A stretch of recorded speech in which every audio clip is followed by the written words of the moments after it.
თქვენ თუ იცითო რომ თქვენ ყავთ ძმაო კიამეთ როგორ არის ძმების მეტი რამ ყავს თქო და მოკლედ კიდევ ერთი ძმა ყავთო რომელიც არიციო შენო დედას ეჭვი არასდროს არ ქონია ან მამას არის მეთქი შანსი რომ შეიძლება ცოცხალი იყოს თქო შენი შვილი და ჩემი ძმა თქო და მას რომ არ მოეძებნე თქვენ ხომ არასდროს არ მოძებნე არა რამდენად შეგიძინეს თქო აღარ მიგითხავს ჩემი ძმისთვის მაგრამ Старого братца. ეს იყო პირველი სიტყვები და შეიძლება ორი დედის სიყვარული ერთდროულად. დედა ჩემის და ქალბატონი ნათელა შეხვედრაც იყო ძალიან მაგარი. ხო აი გადასარევი გაგვიცდა მთელი 27 წელი ერთი ერთში გავს მამა ჩემს. აი საოცარი მსგავსება მე თქვენი და ვარ აზა მიმაგდო. ბიჭო დედის ერთა ვარ მე მაინც მეპოვნა ვინმეო. ცხოვრება ხა ტკივილებისგან და სიხარულებისგან შედგება და ალბათ უნდა იცოდნენ. თუ სწორად იქნება მიწოდებული ეს სიმართლეც არასდროს სულ შედეგს არ გამოიღებს. ეს შესავალი არის. ჯერ ახლა მოთელა და ახლა ვიდათ გადაცემას.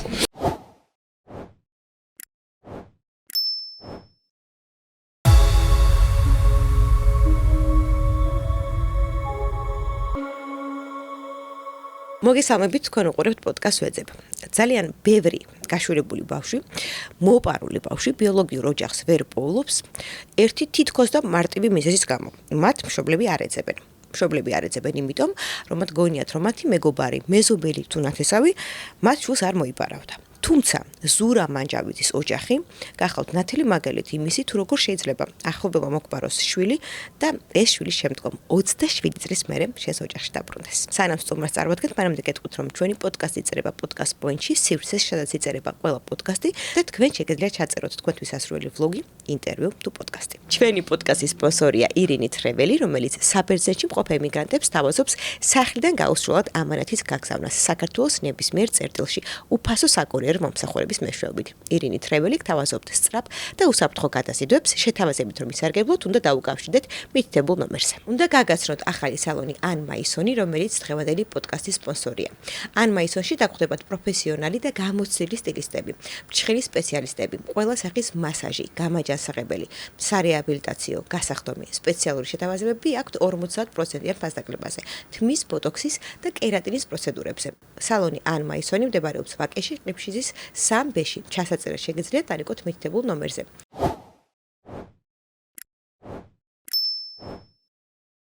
ზურა ძალიან დიდი მადლობა სტუმრობისთვის. მოწვევისთვის. გამურათება გვაქვს და დადებით და კარგი ამბით ვართ, ანუ კარგად დასრულებული ამბით. სრულად მოულოდნელად სახლში თქვენთან მოვიდა თქვენი ძმა, რომელიც გეგონათ გარდაცვლილი.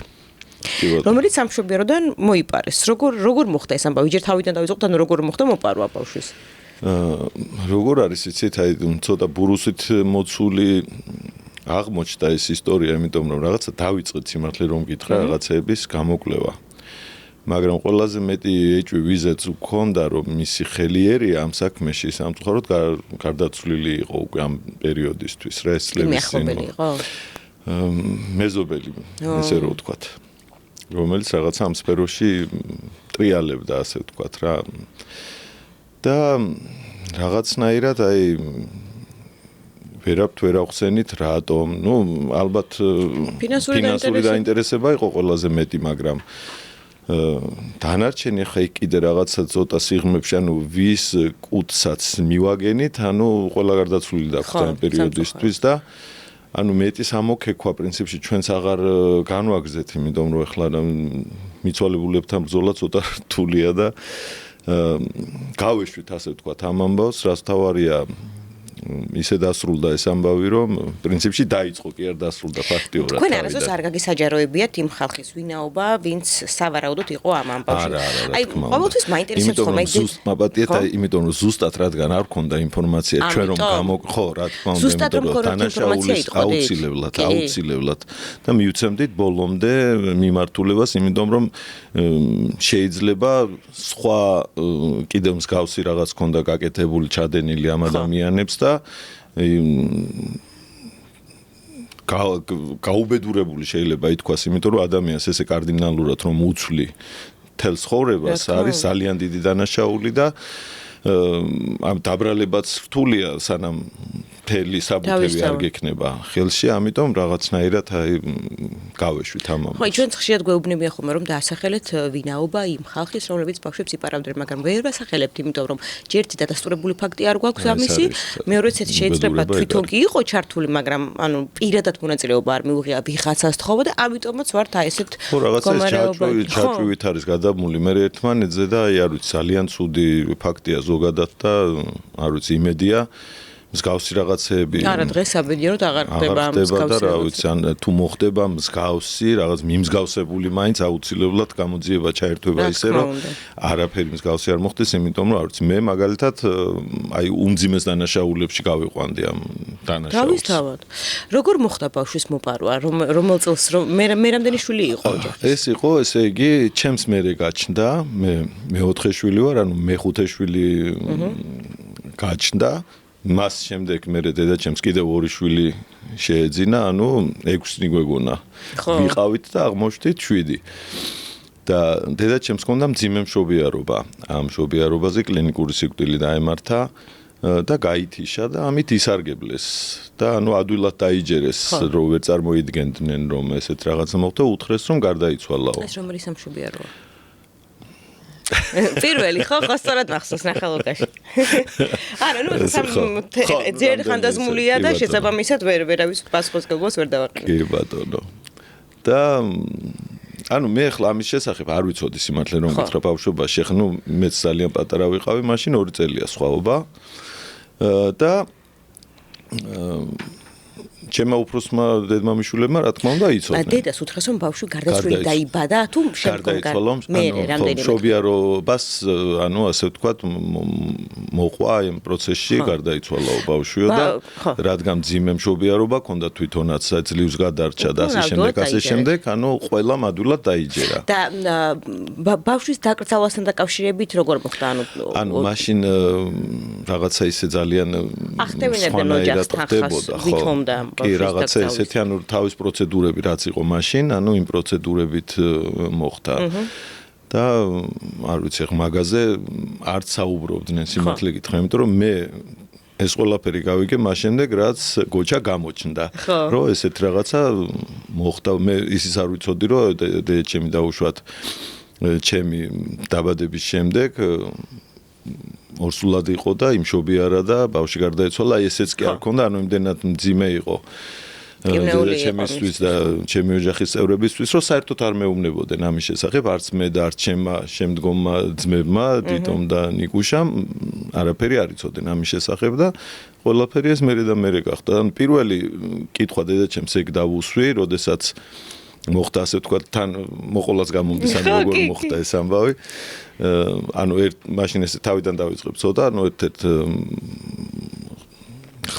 საღამოსკერა ხამე გვიან ეს არის განხორციელდა რომ ამბობენ ჩემთან კალბატონი რეკავდა და გამარჯობათო ესაო მისაო რა ქვია თქვენ თუ იცითო რომ თქვენ ყავთ ძმაო კემეთ როგორ არის ძმების მეტი რა მყავს თქო და მოკლედ კიდევ ერთი ძმა ყავთო რომელიც არიციო შენო და ესე და ესეო მოკლედ მე რაღაც ტელეფონი გაითიშა მე თქვი რაღაცა მაშაპირებს ეს იყო ჩემი ძმის მეუღლე ხო რომელმაც იცოდა ეს ამბავი რომელმაც გაიგო იმ პერიოდში როდესაც ცოლად უნდა გაყოლოდა ჩემ ძმას რომ ხო რაღაცა ანუ როგორ იყო იცით ანუ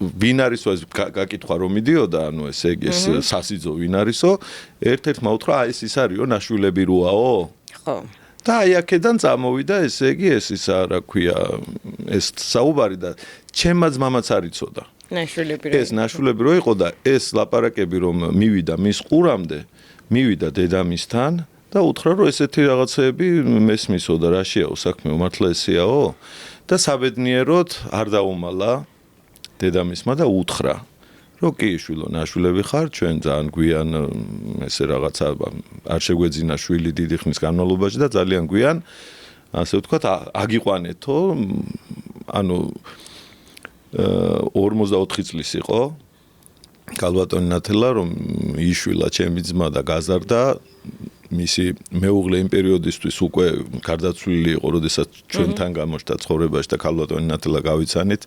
რამოდენიმე წლის წინ გარდაიცვალა ქალბატონი ნათელაც და მოკლედ ესე დამირეკა და არ ვიცი ახლა თავიდან მეთქი შოკი მივიღე, მე რომ მივხვდი რომ არ ხუმრობდა, მეთქი ან ნორმალური არ არის, ან რაღაცა ყველაფერი ვიფიქრე მის გარდა რომ შეიძლება სიმართლე ყოფილიყო. და დედის არ გითქვა?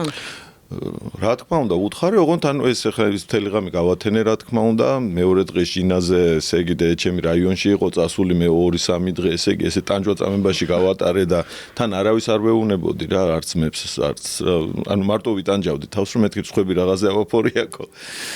და როგორც იქნა ჩამოვიდა დედაჩემ მესამე დღეს და მეთქი დედა მეთქი ესე ანუ მოვიხმე ჩემთან და რომ მოვიდა მეთქი ესეთი ამბავი იყო მეთქი მოხდა თქო შენ ცხოვრებაში კიო იყო ესეთი ამბავიო და მეთქი ესე შევაპარე ნელ-ნელა მეთქი არის მეთქი შანსი რომ შეიძლება ცოცხალი იყოს თქო შენი შვილი და ჩემი ძმა თქო და რაღაცები მე დავაზუსტეთ ის რაღაცები თარიღები შეცვლილი არ ქონდა? ბატონო? შეცვლილი არ ქონდა? დაბადების მოწმობა თარიღი და არა სხვათა შორის. არა, ანუ ყველაფერი აი ქალბატონ ნათელას აი ეს ბირკებს რომ ეძახიან აი ბავშვების დაბადების ისა სახელები და ისიც კი ქონდა შენახული. და აი მეტი ახლა შეგნებულობა არ ვიცი აი არ არსებობს ალბათ. და აი სხვათა შორის ამ ბირკებს სახელი და გვარით და ყველაფრით ანუ მშობლების მონაცემებით ამით დაიწყო გოჩამ ჩვენი ძებნა. ქალბატონმა ნათელამ რა იცოდა რომ მშობლებმა თავისი იცოდა რომ მიტოვებ კი აი ესე მიაწოდეს მას და იქ რაღაცა პატარა ეთყობა იქ ფულის პატარა რაც იქნებოდა ეხა მაშინ აღარ რამდენად შეგიძინეს თქო აღარ მიგითხავს ჩემი ძმისთვის მაგრამ ესე იგი რას ვამბობდი ქალბატონმა ნათელამ იცოდა რომ სულქმარი იყვნენ კი როგორ არა კი ყველაფერი ანუ იმას უთხრეს რომ ეს მეხუთე შვილიაო და აღარ უნდათო მეტიო და რაღაცა ესე ძალიან ლაითად იმას ქნეს რა ქვია მოუყნენ ეს ამბავი და იქ ასე ვთქვათ აიყვანეს და ხო ხა უპატრონო ბავშვთა სახლში ხო არ გაუშვებ თუ რაღაცა კარგი ბავშვიაო ნახე თუ არაფერი ის არა აქო თან კარგი გენეტიკა რაღაცები და გადაირიენ ახლა თან ესენი ბავშვი არ ყავდათ მონდომებულები იყვნენ და ჩვეულებრივად ხო თამბიჭი და გაზარდეს რა ვიცი ჩვეულებრივად შვილივით რა თბილისში ხო და მოკლედ ეს რა ქვია როდესაც გაიგო და ესე უთხრეს რომ ესე და ესეთი და მამა შენი ესეთი და ესეთი კაცი იყო ცნობილი კაციო რაღაცა ეს მებაღი მევენახეობის დოცენტი პროფესორი რაღაცა და დაიწყო გოჩამ ძებნა. ძიება მიაგნოს ასოფლოში მივიდა, ანუ მამაჩემიც აღარ იყო ცოცხალი უკვე მაგ პერიოდისთვის და ესე გაურთულდა, მაგრამ აი რა დიდი ხნის განმავლობაში გვეძებდა და მოკლედ მიაგნო ყვალს, ჩვენს ყვალს, მაგრამ აი უჭირდა მოსვლა. რამდენი წლის იყო მაგ დროს? 27 წლის იყო უკვე. მე შესაბამისად 29-30 წლის ვიყავი და ხო და უჭირდა თვითონ და აი აქ გამოიჩინა ინიციატივა მისმა მეუღლემ და რა თქმა უნდა ვემადლიერები ამისათვის მას და რაღაც ერთი მომენტი რო გაითიშა ტელეფონი ზუსტად ის მომენტი იყო რომ ელაპარაკებოდა ეს გოჩა შემოსულა ამ დროს ოთახში და გამოითიშა და მე რაღაცა რო გავიდა ოთახიდან ისევ განაგზო საუბარი და ესე რაღაცა მის გარეშე პირდაპირ ფაქტის წინ დავაყენეთ მოკლედ რომ უკვე უთხარიო და გელოდებიან და მოკლედ ამ დედაჩემთანაც რო გავარკვიეს ყველაფერი რაღაცა და რო დაემთხვა ყველაფერი ერთმანეთს უკვე დავიწყე რეკვა დანარჩენ დედმამიშვილებთან დიდი შეკრება აი შოკი იყო რა თქმა უნდა დედაჩემს ძალიან გაუჭირდა ამის აღქმა და გადახარშვა ყველაფრის ახლა ჩვენ შედარებით ზერელეთ კი არა ჩვენ ახლა უფრო დადებითი ემოციებით და სიხარულით შევხვდით თავისთავად ცხადია და აი გადარეული ვიყავით სანამ ესე იგი ეს რო შევიკრიბეთ და დაურეკე ანუ ისე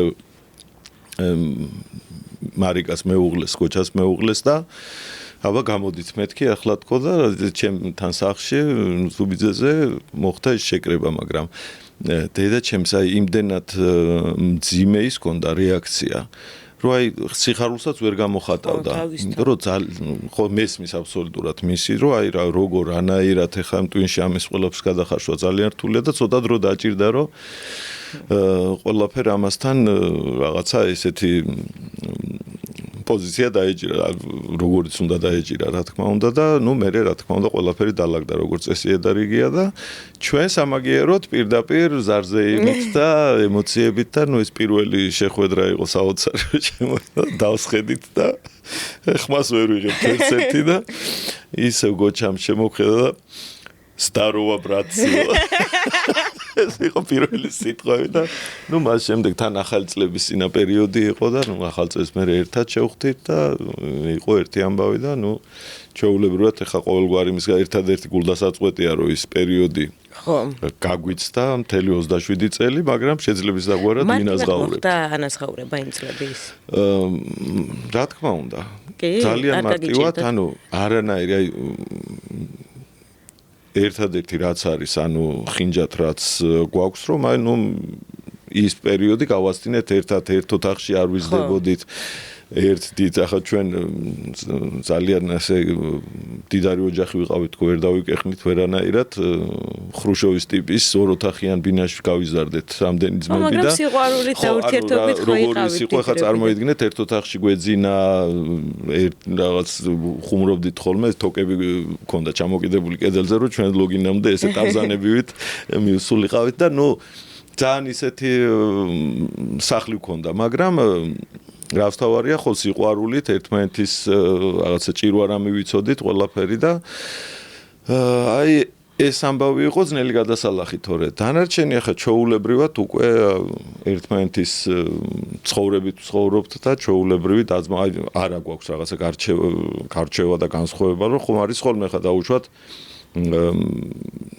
სხვაგან იზრდებიან დედმამიშვილები და რაღაცა ესეთი ამ კუთხით დავიწყეთ ყველაფერი ამის შეხედვა და რაღაცნაირად ლამაზად დაალაგდა თან ძალიან უნიჭიერესი ბიჭი არ სხვათა შორის დაძმაში მარტო მას აქვს ხატვის ნიჭი და ესეთი რაღაცა თავისებური ისენი აქვს რა ქვია მიმართულებები ასე ვთქვათ სახელოვნებო და სხვანაირად რაღაცნაირად ესეთი და ყველაზე საინტერესო ის არის რომ მეტნაკლებად ახლა ზოგი დედას გავს ზოგი ბებია ბაბუას რაღაცა მამაჩემს არც ერთი არ უგავდით ფიზიკურად და გოჩა არის ეს მამაჩემის ახალგაზრდობის სურათი რომ ნახოთ ერთი გავს მამაჩემს საოცარი მსგავსება არის და მე მართლა ყველაზე მეტად კალვატონი ნათელა რომელიც მისი გამზრდელი დედა არის და ჩვენ ბოლომდე დედას ეძახდა და გამზრდელ მამასაც ბოლომდე მამით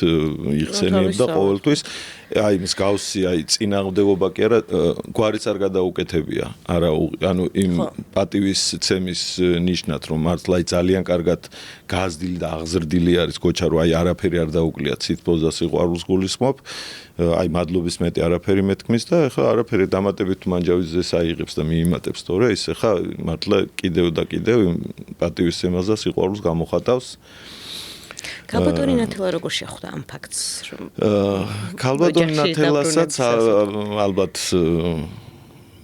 გაუჭირდებოდა ჩემის აზრით მაგრამ დედა ჩემის და ქალბატონი ნათელას შეხვედრაც იყო ძალიან მაგარი ხო გადასარევი ბოლომდე დაქალებივით კი არა დებივით დაქალობდნენ მართლა ჩვენ რომ არ მოვიკითხავდით რაღაც პერიოდი და ჩემი საყვედურობდა რომ რატომ არის ურეკავთ და რაღაცა ჩვეულებრივად მართლა დებივით იყვნენ და ხო მაგაშიც ეს ადამიანური საწყისი იმდენად ძლიერი იყო ორივე მხრიდან რომ არ ვიცი ერთმანეთთან სიყვარულის მეტი არაფერი არ იყო მართლა რა და მართლა რაღაცა ზღაპრულ სერიალში აღმოჩნდით თითქოს რა ეხლა ამას რამდენი შაყირები და ხუმრობები და მაიმუნობები მოყვებოდა ხო საახლობლოდან და სამეგობროდან ხო წარმოგიდგენიათ ჯერ ეხლა რო გავიდა ყველაფერი შე როგორ უნდა დაგემართოს და რა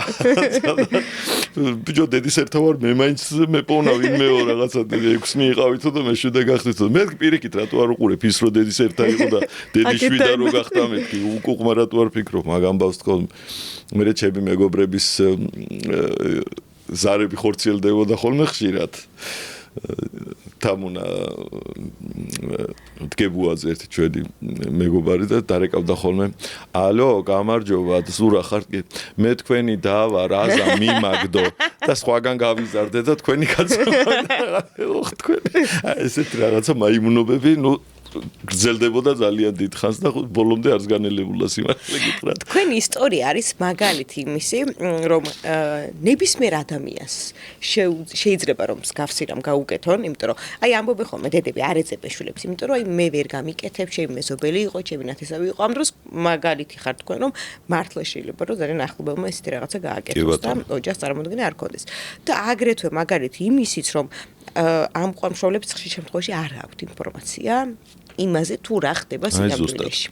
და ძალიან ბევრი მშობელი ვერ ეუბნება შვილს სიმართლეს იმის გამო რომ ჯერ ერთი არ იცის ვის გარყავს ბავშვი და მეორეც ერთი იმიტომ რომ ეშინია რომ შვილმა არ მიატოვოს. კი ბატონო, ეს არის მთავარი პრობლემა. ხო. ძირითადი პრობლემა. და როგორ უნდა გადალახოს მშობელმა ეს შიში, ან შვილი როგორ უნდა მიუდგეს მშობელს რომ მართლა დააჯეროს და გააგებინოს რომ მარსა წამსვლელი არ არის და რომ შეიძლება ორი დედის სიყვარული ერთდროულად. ხო, ისევ რა შეგნების დონემდე მივდივართ და ადამიანის მომზადებულობაზე რომ მას ხომ მთელი სიყვარული აქვს ჩადებული ამ ბავშვში, ხომ ის ხომ არ გაუკეთებია რომ დაუშვათ რაღაცა ძალისმიერი მეთოდებით მოიტაცა ან მოიპარა ბავშვი, ხო? ანუ სიმართლე ყოველთვის რაც არ უნდა მწარე იყოს, რაც არ უნდა რთული იყოს სათქმელად, მაინც სიმართლე ჯობია ამ ამბავში და თუ აი უთხარი და რაღაცა იმ წუთში ვერ გაიგო, აუცილებლად რაღაც პერიოდი გაივლის, დამშვიდდება, დაწნარდება და მიხვდება რომ ეს მადლობის მეტი არაფერი არ აქვს სათქმელი ამ ხალხთან. ისევე როგორც პირიქით მშობელს არ უნდა ეშინოდეს, გამზრდელ მშობელს გულისხმობ, რომ რადგან შენ ამ ადამიანს მთელი გული და სიყვარული აჩუქე, არ არსებობს ის დაიკარგოს. შეიძლება მართლა იმ წუთში შოკი მიიღოს, რაღაც შოკური თერაპია ჩაუტარდეს, მაგრამ ჯობს ერთხელ რაღაცნაირად გადალახოთ ეს ბარიერი და გადაიჭრას ეს ამბავი და იმ ხელა სიმშვიდეს მოგიტანთ თვითონ თქვენს და თვითონ იმ ადამიანსაც ვინც ჩვეულებრივად შვილივით გაზარდეთ, ხო, განსხვავება არ არის. რამდენი ოჯახები ვიცით რომ აყვანილი შვილები ყავთ და აბა გაუბედე და უთხარი მას რომ მისი შვილი არ არის, ხო? არ არსებობს ის ჩვეულებრივი შვილია. აღზდა, გაზდა შენ თვალწინ რომ მეზობლის ბავშვები მიყვარს აგერ და რაღაც შენთან რო იზრდებიან, იმათთან გაქვს ეს რა ქვია მშობლე დედმამიშვილური და რა ქვია მშობლური სენტიმენტები და ეხლა მით უფრო შენთან რო იზრდება და შენ გვარს რომ ატარებს მით უმეტეს, ხო? და ესე იგი ორივე მხრიდან, ანუ შვილის მხრიდანაც, ანუ აი გაზრდილი შვილის მხრიდანაც არ უნდა იყოს ეს, შეიძლება არის ხოლმე ხანდახან პირიქით შვილი იგებს, ხო, ახლა როგორც ჩემ შემთხვევაში თავისით გაიგო და მივიდა, ხო, არც ხო შეიძლებოდა რაღაცა ვერ გაებედა, ვერ მისულიყო, ან მიეჩქმალა გონებაში და არ ვიღებ. ეშინიათ. რა თქმა უნდა.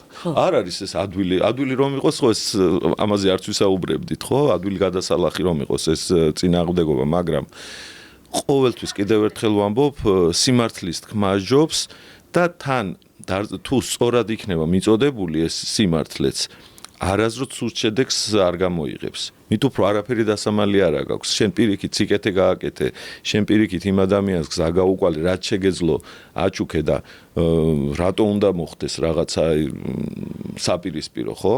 თუ რაღაცა მართლა კრიმინალი არ გაქვს ჩადენილი და მასეც რომ იყოს, არის ხოლმე, ხო, რაღაცა მომენტი, რომ ეგ ცოტა შეიძლება არაკეთილსინდისიერად მოიქეცი იქ რაღაცა ტყუილზე დაფუძნებულად, მაგრამ თუ ამას აუხსნი იმითი რომ რა მექნა, აი ისე მინდოდა შვილი რაღაცა შეცნობა დაუშვი, მაგრამ სამაგიეროდ მე შემთელი გული და სული გაჩვი. აი აქედან გამომდინარე უნდა იფიქრო, მე მგონი რა და არა რაღაცა გაჯიუტდა, მიჩქმალო და მე შეიძლება ისე ცუდი შედეგი გამოიღოს. და ყველაზე ცუდი შეიძლება არც მინდა ხოლმე რაღაცა ისეთი რაღაც, ხო, რა თქმა უნდა. აი ღმერთმა დაიფაროს და ალბათ არ დაუშვებს უფალი იმას რომ რაღაცა მსგავსი რაღაცა მოხდეს, მაგრამ ხომ არის ამის შესაძლებლობა და აი ამის პასუხისმგებლობა. ამდენი დედმამიშვილი ყავდა, ყველა ერთ ქალაქში ცხოვრობდით და თითო დედმამიშვილს კიდე რამდენი შვილები და ძალიან დიდი შანსი იყო რომ ერთმანეთთან რაღაც გადაკვეთა ქონდათ. ამიტომ აი ეს პასუხისგებლობა უნდა აიღოს ყველა ვისაც ეხება და აი ამის ყველაფერს თავი რომ დაანებო, აი ამის საფრთხის გამო მაინც აუცილებლად შენ უთხარი, შენი გააკეთე, გადაეცი, დააკვალიანე ეს ადამიანი და თუ აი იმ ცუდი შედეგისთვისაც მზად უნდა იყო ყოველ შემთხვევაში რომ დაუშვათ გაიქცეს ის ადამიანი და გითხრას რომ არა როგორ გამიკეთეთ რაღაც. კი, რა თქმა უნდა, მაგრამ მე კიდევ ერთხელ ვამბობ, ადრე თუ გვიან მაინც მიხვდება და მაინც დაუბრუნდებათ ის, მაგრამ ძირითად შემთხვევაში შეგნებით უდგებიან და ძირითად შემთხვევაში მაინც ლამაზად ლაგდება და პირიქით სანანებელი აქვს ხოლმე ნეტა ადრე მეთქვა და ამხელა ტვირთი არ მეტარებინაო. რა თქმა უნდა. მე იცით რა მაინტერესებს, როდესაც დედამ იმშობიარა, ეს სამშობიარო, კონკრეტული სამშობიარო, იმიტომ იყო არჩეული, რომ მისი ახლობელი მუშაობდა იქ და იმედი ჰქონდა გვერდში დგომის. ზოგადად ხო როგორც ხდება ხოლმე მასე ირჩევენ ხოლმე სამშობიაროს, ან ის ექიმი მოწონს, ან რამოდენიმე სამშობიაროში აქვს, ანუ სხვადასხვა სამშობიაროებში შეხადა. ანუ მაშინ ვინ ხო ბევრი არც იყო, მაშინ მოგეხსენებათ, რამოდენიმე სამშობიარო იყო სულ თბილისში და რა თქმა უნდა, ყოველთვის რაღაცა იმის იმედი გაქვს შენი ახლობლის, შენი ნაცნობის, მე უბრალოდ ნაცნობს რომ მოგრავ თვალს, რაღაცა მით უფრო ესეც სტრესულ მდგომარეობაში, როდესაც არის ქალი, როდესაც შობიარობს, რაღაცა ეძებს ნაცნობს და რაღაცა ხარდაჭერას და ერთ-ერთი მიზეზი ეგ იქნებოდა. ის ადამიანი, ვინც თქვენ ძმას დაეხმარათ, თქვენი ძმის მშობლებს დაეხმარათ ბავშვის საყვანაში, იგივეა, ვინც დედას დაეხმარა მშობიარობაში? ანუ ერთ-ერთი ადამიანი ფიგურირებს? არა, ეს სხვა არის. ეს უბრალოდ ამ სფეროში იყო თვითონ იქ არ იმაში არ მუშაობდა, უბრალოდ ამ სფეროში ტრიალებდა, ანუ ეგთანი იყო რა გითხრათ და სხვა პროფილით იყო, მაგრამ ძალიან ესეთ კავშირები ჰქონდა, ანუ როგორც ჩანს და როგორც აღმოჩნდა, მე როგორც ხდება ხოლმე. ის ადამიანის გარდაცვლილია? კი, იმიტომ რომ ხო დიდი ხო. ღმერთმა შეუნდოს, რა თქმა უნდა, ყველას და მე კიდევ ერთხელ ვამბობ, რომ ან ყველაფერი მიუთითებს, რომ მისი ხელი ერია, მაგრამ რადგან ესე იგი 100%-იანი მტკიცებულება, ასე ვთქვათ, არ მაქვს, რომ ეს ზუსტად ის ადამიანი იყო, აი ვერაფრით ახლა მასზე ვერ ვიტყვი, იმიტომ რომ ძალიან დიდი სოდვა არის, რა თქმა უნდა, ეს და მით უფრო ახლა თუ ღმერთმა შეუნდოს, მოკლედ რასთავარია, ვინც იყო გარეული ყველას, თავისი ეყოფათ, რა ქვია, გასაჭირი, ასე ვთქვათ, და ცოდვები და რასთავარია, ჩვენ შემთხვევაში ისე ლამაზად დასრულდა ეს ყველაფერი, რომ მით უფრო მათმა სულებმა იპოვონ სიმშვიდე, რა ვიცი. დედას ეჭვი არასდროს არ ქონია, ან მამას, რომ ბავშვი ცოცხალი იყო, ამაზე არ უფიქრიათ არასდროს, ან გაგებული არ ქონდათ, რომ მსგავს რაღაცები ხდებოდა. სხვათა შორის აი ერთ ამბავს გეტყვით, ანუ ჩემ დას ესეთ რაღაცა დაემართა ტრაგიკული ის, რომ ანუ ბავშვი გარდაეცვალა მშობიარობის შემდეგ, ანუ გაიგუტარა ბავშვი, ეს ახლა ძალიან მძიმედ სათქმელი არის და დედა ჩემმა მოითხოვა, რომ აჩვენეთო. ხო. ანუ შეუცნობლად ეთყობა, თუ არ ვიცი ეს რაღაცა მაინც ქონდა ქვეცნობიერად, ქონდა ეს რომ რაღაცა მაშინ არ თუ იმ მდგომარეობაში რაღაცა არ შეიძლება ესეც რომ ხო რაღაცა გაგებული ქონდა რაღაცა ესენ რაღაცები, ანუ მოითხოვა და ნახა, იმას ქნა, რა ქვია, გაარკვია ყველაფერი და ანუ ისე წამოვიყვანეთ მე ჩემი და რა სამშობიაროდან. ანუ რაღაცა ეთყობა მაინც ქონდა. ანუ როგორ არის იცით, ახლა მე სულ ვცდილობ ამ თემაზე და ეჩემს აღარ ვესაუბრო, რომ რაღაც ისევ არ აუშალო ეს მოგონებები მწარე და ასე შემდეგ და აი ეს ფაქტი იყო მოხდა ჩვენ მაშინ სავარაუდოდ ახლა გამოძახილად ვამბობ, ალბათ ამის გამო იყო ეს ამბავი. მაშინ ნაპოვნი ყავდათ უკვე არა, აი ზუსტად ეგ არის თავარი ამბავი. თორე მე რომ მომختارიყო თავისთავად უკვე მარტო ჩემი კი არა, კი. და ეგ ზუსტად ამას ვამბობ, რომ ეს რაღაცა შინაგანი საწუხებდა ალბათ. თუმცა ამ თემაზე არ საუბრობდა. ხო, ნაკლებად ახლა ეს თავიდან რაც ვილაპარაკეთ და ვისაუბრეთ და გავარკვიეთ ყველაფერი, თორე მე ვცდილობთ, რომ აღარ ვისაუბროთ ამის შესახებ, იმიტომ რომ რაც არის, რასთავარია, ყველანი ჯანმრთელები, ჯანსაღები, happy end-ით დასრულებული ეს 27 წლიანი ეპოპეა, მაგრამ მაინც კარგად დასრულდა და დღეს ერთად ვართ, დაძმანი ვართ და ბედნიერად გრძნობთ თავს აი ამ ყველა მიმართულებით, თავისი შვილებით, შვილიშვილებით, კოჩაც, რა ვიცი, აი ძალიან ისეთი აი ახლა დაძმანი ვართ რა ხამით ყველაფერი ნათქვამია. ნათესავების რეაქცია და იმათ დამოკიდებულება მაინტერესებს, ანუ არა მარტო და ის აი მამიდები, დეიდები არ ისინი გადასარევი რეაქცია. როგორ შეხვდნენ? აი დიდი ზარზე იმით შემიძლია პირდაპირ თქვა, ეხლა როგორც დაძმამ მივიღეთ, აი ესევე რა თქმა უნდა დეიდა ჩემა, ბიძა ჩემა, ბიცოლა ჩემა, აი ყველა ირული ვინც ყავს და იმ პერიოდში ყავდა აი ისეთი სიხარულით და ისეთი აი ვინმე არ იყო ისეთი სარათისაურში, ვისაც რაღაცა ეჭვი ქონდა, რაღაცა ეგონა ფიქრობდა, არა? არა, ყოველ შემთხვევაში ჩვენამდე არ მოსულა, ახლა ის არც მე არ უთქვამთ, რომ აი მე რაღაცა სულ გზნობდი, რაღაცა სულ ფიქრობდი, ესეთ რაღაცები არ ყოფილა. უფროსი დაძმები? უფროსი დაძმები აი ჩვეულებრივ აი თან ხა ისეთი სერიოზულ ასაკშიც არ იყვნენ ხა მაშინ და სხვაობა არის ჩვენ შორის 5 წელი რა მარტო მე და გოჩას შორის არის 2 წელი.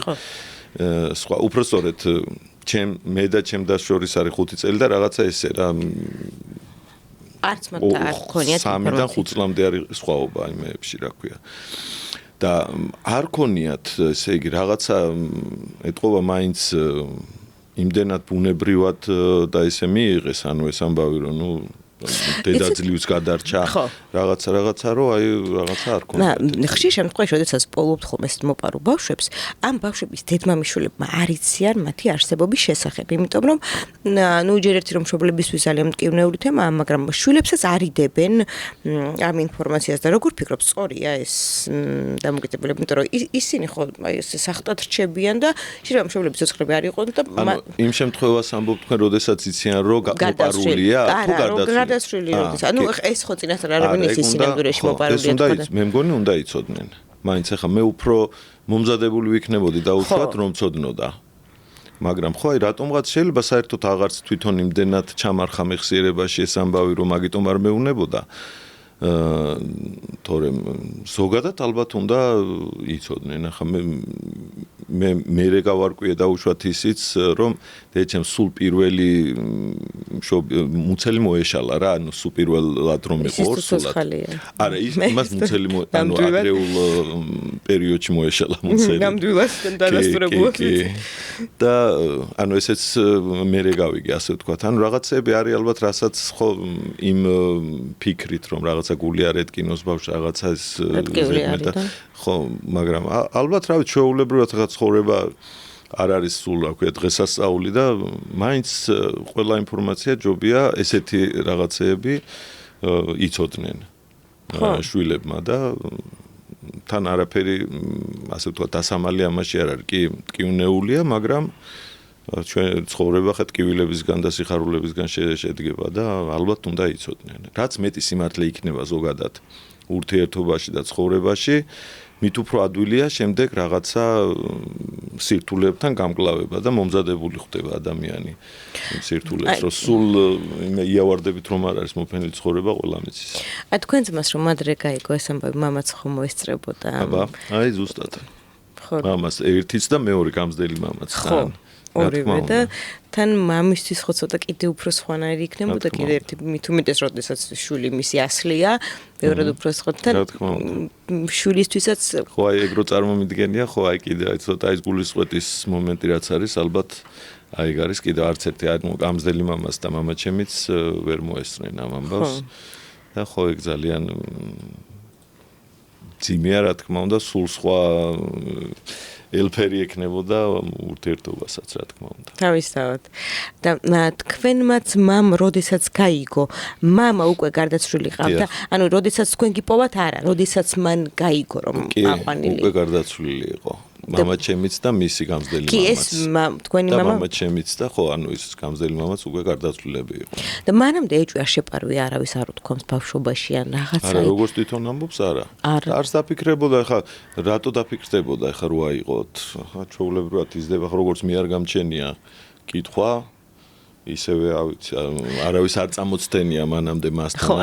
მე სხვათა შორის ახლა მყავდა მეგობარი, რომელიც ვიცოდი რომ ნაშვილები იყო და ვიცოდით ძალიან ბევრმა ადამიანმა. ხო. რომ ნაშვილები იყო ეს ისა, რა ქვია. და უახლოესი მეგობარი იყო ჩემი და აი ერთ ბავშვს არ წამოცდენია არასდროს მასთან. რო აი რაღაცა ეს არის.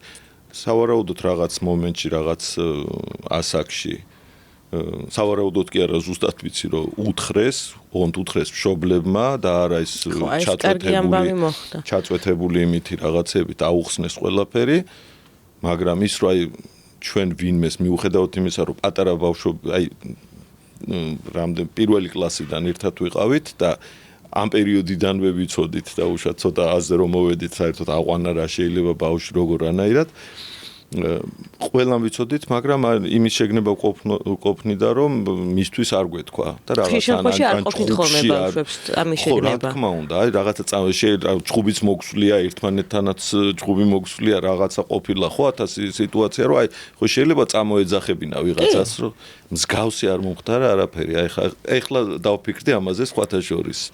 აი ამ წუთში საუბრის დროს გამახსენდა და კი. იპოვა? ეგ ზუსტად აღარ ვიცი, იმიტომ რომ ეს საკმაოდ ტრაგიკული ისტორია აქვს მე ამ ჩემ მეგობარს და ხა თუმცა ძალიან იშვიათი შემთხვევა, როდესაც ბავშვები არ ეუბნებიან და არ წამოაძახებენ ხოლმე ერთმანეთს, იმიტომ რომ აი სამეზობლოში გამახსენდა და იმიტომ აღარ იმას ვქენი, აღარ გავაგზელი ასე ვთქვათ. ძალიან გაუმართლა თქვენ ძმას, თქვენ ძალიან გაგიმართლათ, რომ თქვენ ძმას იმიტომ რომ ესეთ არაჩვეულებრივ ოჯახში მოხვდა. ნამდვილად, იმიტომ რომ იშვიათია ზოგადად ესე, ასე ვთქვათ, მარტივად ბიოლოგიური ოჯახის მოძიება, ესეთ კარგ ოჯახში გააზრდა, ესეთი კარგი ოჯახიდან მოპარვა და ძალიან დიდი მადლობა სტუმრობისთვის, იმიტომ რომ კიდევ ერთხელ გავიმეორებ, რა ბევრი მშობელი არ ეძებს, იმიტომ რომ ისინი დარწმუნებულები არიან, რომ მათი შვილი მოპარული ვერ იქნება. თუმცა აი ამ ოჯახის მაგალითით იმედი მაქვს რომ ბევრი დედა დაიწყებს იებას. რაც მალე უკეთესია, იმიტომ რაც უფრო დრო გადის, მით უფრო რთულდება და აგერ იგივე ჩვენი შემთხვევა რომ ხო, აი მამა ვერ მოესწრო იგივე ის რომ იმ ადამიანებს კიდევ რამდენი ქონდათ მსგავსი რამე გაკეთებული ხო არავინ არ იცის. ხო და იმ ადამიანის შეიძლება საჯაროდ არ გამოაშკარავების შედეგადაც თუნდაც აი ზუსტად შესაძლებელი იქნებოდა რომ ვიღაც დახმარებოდა. ანუ აი პატარა ეჭვის შემთხვევაშიც კი ბოლომდე მიიყვანონ საქმე, ბოლომდე ჩაყვნენ ამ ამბავს, იმიტომ რომ ეს იმხელა ცოდვა, იმხელა ზიანია, იმხელა არ ვიცი, აი საშინელი საქციელია და იმდენად უნგრევ ადამიანს ცხოვრებას, ეხა ჩვენ კარგი იმისკენ ხო შეიძლებოდა რომ ვერ წასულიყო სრულიად საპირისპიროდ შეიძლება მომხდარიყო ყველაფერი და ან ისეთ ცუდ ოჯახში მოხდრილი კი ბატონო ან არ ეთქვათ მშობლების ვინაობა და ან არ ეთქვათ ან რაღაცა ცუდ გზას დადგომოდა იქ რაღაცა უბედურება შეიძლება მომხდარიყო ის რაც მას არ მოეძებნეთ თქვენ ხომ არასდროს არ მოძებნეთ არა რა თქმა უნდა არ ვიცოდით ეხლა სანამ რაღაცას არ გავიგებდი და სანამ არ მივხვდებოდი ჩვეულებრივ მე ხო გეუნებით ვერც დავიჯერე და კარგა ხანი შაყირობდით მეთქი ხა დიდათ ესე იგი მილიარდერი მე არ ვარო ვიღაცა ჩემი მემკვიდრეობით იყო დაინტერესებული და ამიტომ ფიქრობდეს რაღაცა ჩემთან დანათესავებას მეთქი რაღაცებს ხან მაიმუნობდით ხან ისა მაგრამ ვერაფრით ვერ წარმოვიდგინე, რომ ეს ამბავი შეიძლებოდა მართალი ყოფილიყო, სანამ არ დავრწმუნდით რაღაცეების დადასტურების შემდეგ და ამიტომ ამბობ, რომ პატარა ეჭვის შემთხვევაშიც კი ბოლომდე გამოიძიონ, მე უფრო დღეს არის ამის შესაძლებლობა ბევრად მეტი და აგერ თქვენი გადაცემას თავიდან ვერ მოვასწარი, მადლობა მინდა გითხრა ჩემი მოწვევისთვის და სტუმრობისთვის და ფეხბედნიერი ყოფილიყოს და ბევრს ეპონოს ერთმანეთი, ვინც ეძებს პოულობს კიდეც აუცილებლად და ყველას მოუწოდებ, ვისაც პატარა ეჭვი მაინც აქვს, აუცილებლად ბოლომდე ჩაყვეს ამ ამბავს და ყოველ შემთხვევაში თავის სიმშვიდეს შეიძლება არაფერი არ იყოს მართლა გამოსაძიებელი და მართლა ყველაფერი ისე იყოს როგორც თვითონ უნდა, მაგრამ სიმშვიდეს მაინც მოიპოვებს, ხო, რომ რა კარგია რომ ყველაფერი ისე იყო როგორც მეგონა დაუშვა. და არა პირიქით. ზურა ერთი კითხვაც მაქვს. ამ ისტორიების ესე გაჟღერების შემდეგ, დღეს უკვე ხო ძალიან გავრცელდა და გაიგო ხალხმა, ხო, რომ რეალურად ბავშვებს იპარავდნენ. ძმას რომ არ მოეძებნეთ, ოჯახი დაიწყებდა ძმის ძიებას? ჩემი ოჯახი რომ გაგვეგო, რომ რაღაცა მსგავსი მოხდა. უბრალოდ ამ გადაცემების ნახვის შემდეგ თუ გაუჩნდებოდა ოჯახს ეჭვი, დედას თუ გაუჩნდებოდა ეჭვი და თუ დაიწყებდა ძიებას, მას რომ არ დაიწყო თქვენი ძებნა. ხო, ვერ გეტყვით ახლა, იმიტომ რომ ეგ უკვე დედაჩემის სუბიექტური განცდები იქნებოდა. აქ შეიძლება ეთქვა, რომ რაღაცა ჩემთანაც ხო არ იყო, იმიტომ რომ მე მაშინ რაღაც ცუდად ვიყავი, რაღაცა და ხომ არ გამოგვეკვლია რამე. შეიძლება ესე ეთქვა, ან შეიძლება პირიქით ჩაეკეტა. არ მაგას ვერ ვიტყვი, ხდე ჩემის ნაცვლად ვერ ვიტყვი, მაგრამ შეიძლება ისეც მომხდარიყო, შეიძლება ასეც, მაგრამ თქვენ გადაცემას თუ ნახავდა და ეხლა ესეთ ისტორიას თუ გაიგებდა. ხო, შეიძლება გაჩენოდა კითხვები და რავის დავებარებინეთ ჩვენ და იქნება აბა მოდი შევამოწმოთ იქ რაღაცა გადავამოწმოთ იქ, აბა იქ მიდით ეს საბუთები გამოითხოვეთ იქ, აბა ერთი იმას დაელაპარაკეთ, რაღაცა შეიძლება. არ ვიცი ხელ თეორიის დონეზე ლაპარაკობ, მაგრამ ყველაზე სწორი რეაქცია ეს იქნებოდა. თავისთავად. აქვე მინდა ყველა ქალბატონს ვუთხრა, რომ თუ ჯერ პირველ რიგში თუ ბავშვი დაკრძალული არ გყავთ, იცოდეთ, რომ საქართველოს არც ერთ სამშობლოს არ ქონია სასაფლაო და თუ ბავშვი მართლა გარდაიცვლებოდა, გარდაცვლილ ბავშვს ატანდნენ ოჯახის წევრებს. ასევე უნდა არსებობდეს ბავშვის დაბადების მოწმობა, თუ მან 5 წუთზე მეტი იცოცხლა და გარდაცვალების ცნობა, ეს ყველაფერი შეგიძლიათ მოითხოვოთ იუსტიციაში და აუცილებლად მოითხოვეთ, თუ არსებობს გარდაცვალების ცნობა, მოითხოვეთ გარდაცვალების აქტის ამონაწერი, რომ ნახოთ ვინ დაარეგისტრირა ბავშვის გარდაცვალების ცნობა. ეს არის ის პირველი მნიშვნელოვანი ნაბიჯები, რომელიც უნდა გადადგათ. შემდგომ უკვე თუ დაინტერესდებით და თუ გაგიჩნდებათ უფრო მეტი ეჭვი, მე უკვე შეგეძლოთ პირაში მოგწეროთ და დაგეხმარებით ყველაფერში. ძალიან დიდი მადლობა. დიდი მადლობა ძალიან საჭირო გადაცემისთვის და ძალიან მართლა კარგ საქმეს აკეთებ და მინდა გისურვოთ წარმატება და ბევრს ეპოვნოს ერთმანეთი და გაებედნიერებინოთ ერთმანეთს. მადლობა. აქვე უნდა გადმოგცეთ რეზო კორინთელის თვითრეალიზაცია და ფსიქიკური ჯანმრთელობა. ეს არის არაჩვეულებრივი წიგნი, რომელიც მადლობა. ძალიან სასიამოვნოა. ძალიან დიდი მადლობა სტუმრობისთვის, არაჩვეულებრივი ისტორიის გაზიარებისთვის და იმედი მაქვს კიდევ დარწმუნებული ვარ, რომ თქვენი ოჯახის ისტორია იქნება ნამდვილად მსხივი ერთ-ერთი ოჯახის გაბედნიერებაში, მაინც, სულ მცირე ერთ-ერთი ოჯახის. მადლობა იმედი მაქვს. წარმატებები, ერთ კვირაში შევხვდებით ერთმანეთს. ნახვამდის.